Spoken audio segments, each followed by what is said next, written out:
श्री शिवाय नमस्तुभ्यम। हर हर महादेव। स्वागत है आपका हमारे चैनल एस्ट्रो ओम पर। दोस्तों, आज का जो ये वीडियो है ना, आप सभी लोगों के लिए बहुत ही ज्यादा खास और विशेष होने वाला है। खास और विशेष इस वजह से क्योंकि कल 25 फरवरी से स्टार्ट हो रहा है फागुन मास का महीना। और फागुन मास का महीना कितना महत्व रखता है ये तो आप सभी लोग जानते हैं। इसी महीने के अंदर महाशिवरात्रि भी है और इस बार सोमवार की अष्टमी का अद्भुत संयोग भी इसी महीने के अंदर बन रहा है। फागुन मास का जो महीना है शुरुआत हो रहा है रविवार के दिन से और इस दिन बन रहा है रवि योग। अगर आपकी किस्मत अच्छी नहीं चल रही है, जिस कार्य में आप हाथ डाल रहे हैं सफलता नहीं मिल रही है, घर में धन नहीं आ रहा है, शरीर में किसी तरीके की कोई बीमारी हो गई है, रोग हो गया है, मांसपेशियों से संबंधित, हृदय रोग से संबंधित आपका दुर्भाग्य आपका पीछा नहीं छोड़ रहा है, घर में सुख शांति समृद्धि नहीं है, काफी सारी समस्याएं अगर आपके जीवन में बनी हुई हैं ना, तो ये फागुन मास के रविवार के दिन इस वाले उपाय को करना मत भूलिएगा। अर्घ्य के लोटे में आपको 3 डालने हैं और देखिएगा आपकी किस्मत चमक उठेगी। फागुन मास में ही आपकी जो भी कामना होगी पूरी जरूर होगी। पूज्य गुरु जी की कथा से सुनकर के और समझकर के पूरे उपाय को बड़े ही विस्तार से बताऊंगा, परंतु उससे पहले आप सबसे छोटी सी प्रार्थना की जो लोग पहली बार आए हैं चैनल को सब्सक्राइब जरूर कीजिएगा और वीडियो को लाइक करके देवाधिदेव महादेव जी का कोई सा भी प्यारा नाम कमेंट बॉक्स में लिखना मत भूलिएगा। इस पूरे के अंदर हम लोग 4 महा उपायों के बारे में बात करेंगे जो कि आपको फागुन के महीने में रविवार के दिन करने हैं।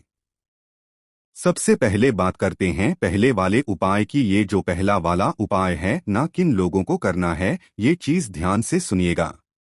बहुत सारे लोग ऐसे हैं परेशानियां उनका पीछा नहीं छोड़ती है, किस्मत साथ नहीं देती है, दुर्भाग्य उनका पीछा नहीं छोड़ रहा है, जिस कार्य में हाथ डालते हैं सफलता नहीं मिलती है, नौकरी नहीं लग रही है, ऐसा लगता है कि सारी परेशानियां उनके जीवन में ही आकर गई है ना, और वो परेशानियां खत्म होने का नाम नहीं ले रही है। एक के बाद एक परेशानी खड़ी हो जाती है। तो इस बार फागुन मास का जो कल रविवार है, इस दिन आपको एक उपाय करना है। आपको लेना है इस तरीके से स्टील का लोटा। ध्यान रखना इस वाले उपाय में तांबे का लोटा गलती से भी मत लेना। इसके अलावा जो लोटा लेना है वो ले लेना, ठीक है। इस लोटे के अंदर आपको 3 चीजें डालनी है। पहला, जो पूज्य गुरु जी ने कहा, आपको लेना होगा दूध। जो दूध लोगे वो लोगे गाय का। कैसा दूध लोगे? कच्चा दूध है ना, शॉर्ट में लिख देता हूँ, आप समझ जाओगे। कच्चा दूध गाय माता का जितना भी मिले, अगर पूरा लोटा भर के मिल जाए, लोटा भर के ले लेना। 2 से 4 चम्मच मिल जाए वो ले लेना और इसी वाले कलश के अंदर इसे डाल देना। इसके अलावा आपको गिन करके 11 चावल के दाने, जो कि अक्षत हो, कहीं से भी खंडित ना हो, इस तरीके के 11 चावल के दाने लेना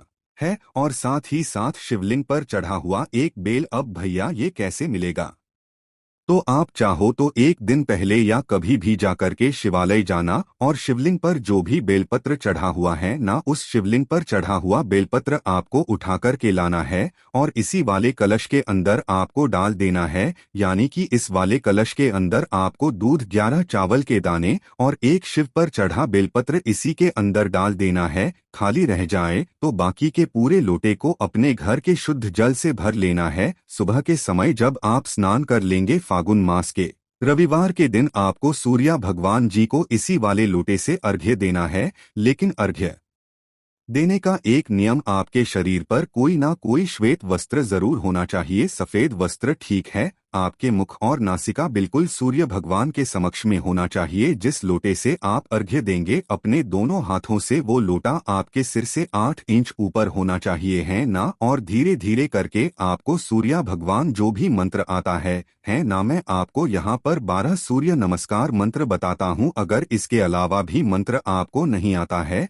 तो आप मंत्र का स्मरण करते हुए इस जल से आपको सूर्य भगवान जी को अर्घ्य देना। अपना नाम, पुत्र और कामना कहते हुए काफी सारे लोग कहते हैं कि भैया जब आप जल चढ़ाते हैं तो इसके छींटे आपके पैरों पर आते हैं तो इसका हमें क्या कोई दोष लगता है। जी नहीं, इस चीज का कोई दोष नहीं लगता है। काफी सारे असामाजिक तत्व ऐसे हैं जो कि हमारे हिंदू परंपराओं को नष्ट करने में लगे हुए हैं। पूज्य गुरुजी ने अपनी कथा में इसके बारे में साफ साफ वर्णन कर दिया था कि अगर छींटे लगते हैं तो लगने दीजिए, इसका कोई दोष नहीं लगता है ना। और इसके डर से सारे लोगों ने सूर्य भगवान जी को अर्घ्य देना ही बंद कर दिया है। तो ऐसी चीज उन्होंने बिल्कुल नकार दी है कि आपको कोई दोष लगता है। अगर छींटे लगते हैं, आशीर्वाद समझ के उसे ग्रहण कीजिए। इस वाले उपाय को करना स्टार्ट कीजिए, आपके जीवन से सारा का सारा दुर्भाग्य दूर होगा। ये तो हो गया पहला उपाय, ठीक है। अब इसी वाले में पूज्य गुरु जी ने कहा था कि अगर आपका ये तो हो गया दुर्भाग्य दूर करने के लिए, परेशानियां और किस्मत को सुधारने के लिए, ठीक है ना। अब अगर किसी भी व्यक्ति के हृदय में तरीके की कोई समस्या है या मांसपेशियों में दर्द होता है, शरीर का कोई एक हिस्सा जो है वो काफी ज्यादा दर्द करता है ना, किसी भी तरीके का या मस्तिष्क का दर्द करता है, तो उसका चढ़ाने का जल चढ़ाने का क्रम बदल जाता है। सूर्य भगवान जी का ये वाला जो उपाय है ना, आपकी शरीर की समस्त बीमारियों को खत्म कर देता है। आपको इसके लिए तांबे का लोटा लेना है। ये चीज ध्यान रखना, किसका लोटा, तांबे का लोटा आपको लेना है और उसके अंदर जल भर 1 चुटकी हल्दी आपको डालनी है। क्या डालनी है? मात्र 1 चुटकी हल्दी, वो भी पीसी हुई। और इस वाले लोटे से आपको रविवार के दिन सूर्य भगवान जी को अर्घ्य देना है। जो मंत्र आपको आता है उसका मंत्र का स्मरण करते हुए। लेकिन नियम क्या कहता है?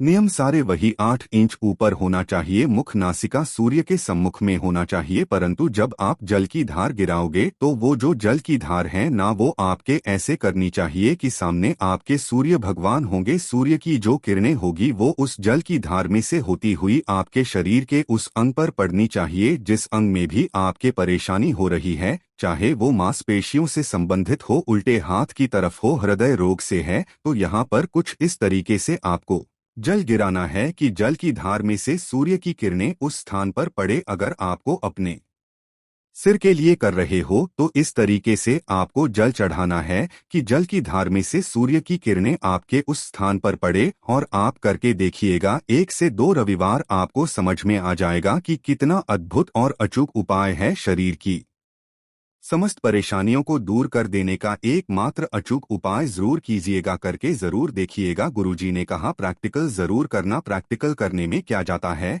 ये हो गए 2 उपाय हैं ना। अब तीसरे वाले उपाय के बारे में बात कर लेते हैं, क्योंकि मैंने पहले वाले उपाय में ही 2 उपाय बता दिए थे। ये वाला जो उपाय होगा ना, ये आपकी मनोकामना पूर्ति लिए होगा।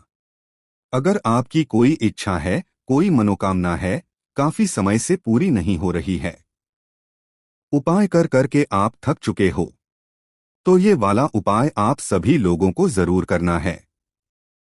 इस वाले उपाय को लिए देखिए ध्यान से, आपको चाहिए क्या क्या। एक तो चाहिए होगा आपको बेलपत्र, जो कहीं से भी खंडित टूटा फूटा ना हो, ये चीज ध्यान रखिएगा। और साथ ही साथ आपको लेना होगा 1 शमी का पत्ता। ये जो 1 शमी का पत्ता होता है 14 करोड़ सोने की मुद्राओं के बराबर होता है। और 1 चुटकी लेना है शहद, ठीक है। अब इन तीनों चीजों के साथ में 1 लोटा शुद्ध जल आपको अपने घर का लेना ही लेना है, एकदम ताजा जल। और लेकर के पहुंच जाओगे बाबा के मंदिर शिवलिंग के पास, ठीक है। इस वाले उपाय का एक नियम है, दिन फिक्स नहीं है, किसी भी दिन कर सकते हो, लेकिन एक नियम बना करके करना। आपको ये वाला उपाय 5 बार करना है। कितनी बार? 5 बार। कैसे करना है? जैसे ही आप यहाँ पर पहुंचोगे, सुबह से लेकर शाम तक किसी भी समय चले जाना, उत्तर दिशा नॉर्थ डायरेक्शन की तरफ मुंह करके खड़े हो जाना। सबसे 1 लोटा शुद्ध जल बाबा की शिवलिंग पर समर्पित करना। नमः शिवाय, श्री शिवाय नमः पंचाक्षरी मंत्र या षडाक्षरी मंत्र का स्मरण करते हुए जब ये जल आप समर्पित कर दे, उसके पश्चात आपने जो ये बेलपत्र लिया है, इस एक बेलपत्र की जो ऊपर वाली बीच वाली पत्ती है ना, इस बीच वाली पत्ती पर आपको पूरे पर लगाना होगा शहद। इस तरीके से आप शहद लगा देंगे और शहद लगा करके जो 1 शमी का पत्ता आपने लिया है उसे आपको इस वाली पत्ती पर ही इस तरीके से चिपका देना है। चिपका दोगे, डंडी रहेगी नीचे की तरफ जिधर बेलपत्र की डंडी है, इस तरीके से ये आपको शमी पत्र को चिपका देना है। और इस स्थान से उठा करके इसे आपको अपना नाम, गोत्र और कामना कह करके अपने हृदय की बात बाबा से कह करके शिवलिंग पर समर्पित कर देना। किस तरीके से ये डंडी रहेगी, जलाधारी के तरफ बीच वाली पत्ती का मुख रहेगा आपकी तरफ, और जो शमी का पत्ता है ना वो इसके नीचे चला जाना चाहिए, यानी कि उल्टा आपको समर्पित करना। 2 मिनट वहां पर खड़े होकर बाबा से विनती करके वापस चले आ जाइएगा। 5 बार का नियम कहता है कि आपकी चाहे कोई सी भी मनोकामना क्यों ना हो, पूरी होगी ही होगी। पूज्य गुरुजी का बहुत ही अद्भुत और अचूक उपाय है, जरूर कीजिएगा। अब बात कर लेते हैं आज के इस वीडियो के चौथे उपाय की, किस तरीके से करना है, ध्यान से सुनिएगा। आपको अगर आपके घर में सुख, शांति, समृद्धि नहीं है, क्लेश बहुत ज्यादा होता है, जिसकी वजह से घर में धन नहीं आ रहा है, परिवार के लोगों के बीच में बनती नहीं है, बेवजह किसी भी बात पर क्लेश हो जाता है, तो एक काम आप सभी लोगों को जरूर करना है।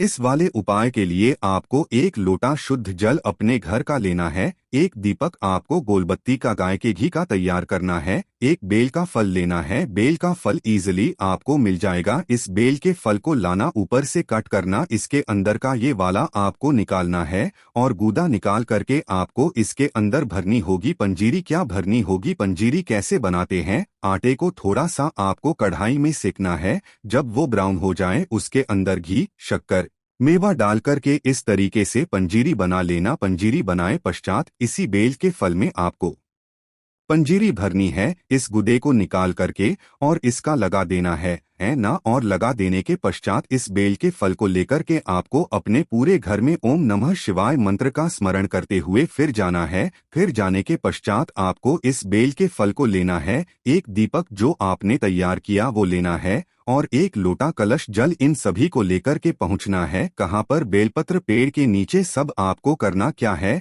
यहां पर 1 लोटा शुद्ध जल समर्पित करना। समर्पित कर देने के पश्चात 1 दीपक आपको यहां पर प्रज्वलित कर देना और प्रज्वलित करने के पश्चात अपना नाम, गोत्र और कामना कह करके एक छोटा सा गड्ढा खोदना है और उस गड्ढे के अंदर आपको उस बेल के फल को ऐसा का ऐसा ही गाड़ देना है। इस वाले उपाय को करने का कोई दिन फिक्स नहीं है, जो भी सोमवार पड़ जाए, शिवरात्रि पड़ जाए, प्रदोष पड़ जाए, अष्टमी पड़ जाए, जो भी विशेष स्थिति पड़ जाए, उस दिन इस उपाय को कर आपके घर में उसी दिन से सुख, शांति, समृद्धि बनने लगेगी, परिवार के क्लेश खत्म हो जाएंगे।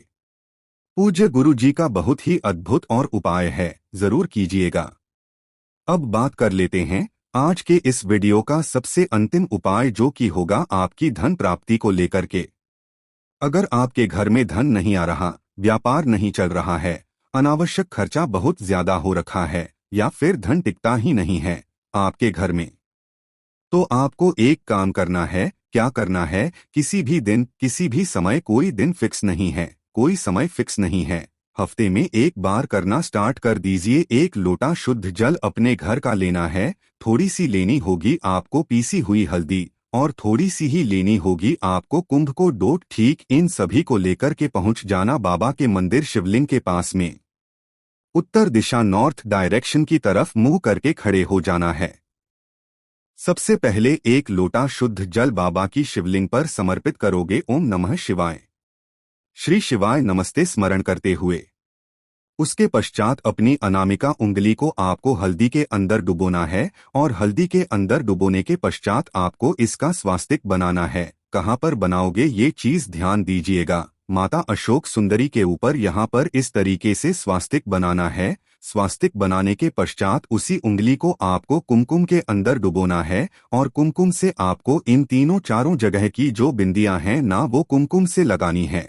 लगाने के पश्चात अपनी कामना, अपना नाम और गोत्र बोल करके कह करके और यहां से थोड़ी सी हल्दी और कुमकुम का थोड़ा सा निकाल करके उस उंगली को धोना नहीं है और अपने घर पर आकर के आपके का जो मेन गेट है ना, उस मेन गेट पर आपको एक स्वस्तिक का निर्माण कर देना है। आपके घर में धन की कमी धीरे धीरे करके खत्म होगी, धन की आवक होना स्टार्ट हो जाएगी, कर्जा कम होगा और अनावश्यक खर्चे भी रुक जाएंगे। पूज्य गुरु जी के ये सभी उपाय बहुत ही ज्यादा खास और विशेष, जरूर कीजिएगा। वीडियो पसंद आए तो लाइक जरूर करना, साथ ही साथ चैनल को सब्सक्राइब जरूर कीजिएगा। अब आप अपने हिसाब से इन उपाय को कर सकते हैं। कोई भी दिक्कत, समस्या परेशानी आती है तो सामने से कमेंट करके पूछ सकते हैं। श्री शिवाय नमस्तु भीयम, हर हर महादेव।